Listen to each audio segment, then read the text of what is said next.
నిన్న tour programme లో కూడా ఏదో భద్రతా వైఫల్యాలు వచ్చినాయి, ఏదో ఇష్టానుసారంగా పోలీసులు భద్రత కల్పించలేకపోయారు, గవర్నమెంట్ భద్రత కల్పించలేకపోయిందని నిన్న చాలా మంది బయటకు వచ్చి మాట్లాడిన పరిస్థితి.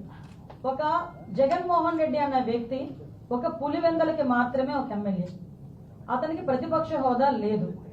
అయినప్పటికీ అతను ఒక ఎక్స్ సీఎం అన్న ఒకే ఒక కారణంతో ఆయన టూర్ ప్రోగ్రామ్ గురించి మాట్లాడినప్పుడు మేము చాలా క్లియర్ గా 1100 మంది, అప్రాక్సిమేట్లీ 1100 మంది పోలీస్ బలగాల్ని డిఎస్పీ స్థాయి నుంచి రోప్ పార్టీస్ వరకు అంటే ఏపీఎస్పీ బెటాలియన్స్ వరకు దగ్గర 1100 మంది పోలీసులను పెట్టాం.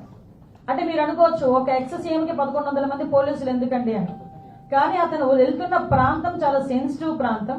తను వెళ్తున్న ప్రాంతంలో ఏదైనా గొడవలు జరిగే పరిస్థితి ఉండి లా అండ్ ఆర్డర్ కనుక ఇబ్బంది పడితే సామాన్యమైన ప్రజలు ఇబ్బంది పడతారని ఒకే ఒక కారణంతో గౌరవ ముఖ్యమంత్రి గారి ఆదేశాల మేరకు డీజీపీ గారు అందరూ కలిసి సుమారుగా 1100 మందిని అక్కడ